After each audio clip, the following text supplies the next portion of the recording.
తైవాన్లో మరోసారి ఉద్రిక్త పరిస్థితులు నెలకొన్నాయి. తైవాన్ చుట్టూ కూడా చైనా భారీ ఎత్తున సైనిక విన్యాసాలను నిర్వహించింది. దీంతో ద్వీప దేశంలో ఆందోళన వ్యక్తమవుతుంది. ఇటీవలే తైవాన్ కొత్త అధ్యక్షుడిగా లాయ్ సింగ్ తే బాధ్యతలను స్వీకరించారు.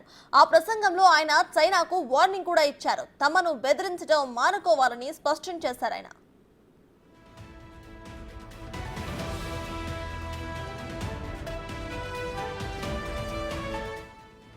లాయ్ సింగ్ తే కామెంట్స్ చైనా అగ్గి మీద గుగ్గిలమై తైవాన్ చుట్టూ కవ్వింపు చర్యలకు దిగింది. అంతేకాదు, లాయ్ సింగ్ తే కామెంట్స్ కు కౌంటర్ గానే తైవాన్ చుట్టూ భారీ ఎత్తున సైనిక విన్యాసాలు నిర్వహిస్తున్నామని కూడా డ్రాగన్ ప్రకటించింది.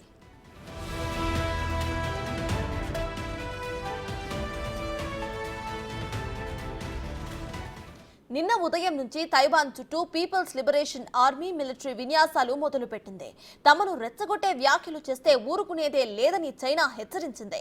తమ అంతర్గత వ్యవహారాల్లో జోక్యం చేసుకుంటే చూస్తూ ఊరుకోబని స్పష్టం చేసింది. తైవాన్ జలసంధితో పాటు దాని 3 దిక్కుల్లోనూ 2 రోజుల పాటు ఈ సైనిక విన్యాసాలు నిర్వహించబోతోంది.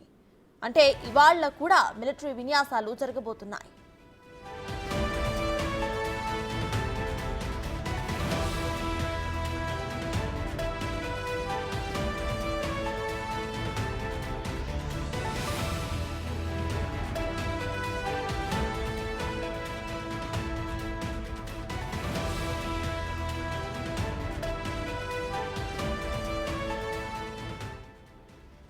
అయితే తైవాన్ కూడా అప్రమత్తమైంది. పరిస్థితులు తీవ్రంగా మారితే వెంటనే స్పందించడానికి యుద్ధ విమానాలు, క్షిపణులను సిద్ధం చేసింది. నేవీ, ఆర్మీ యూనిట్స్ ను అలర్ట్ కూడా చేసింది. చైనా విన్యాసాలకు తైవాన్ రక్షణ శాఖ తీవ్రంగా ఖండించింది.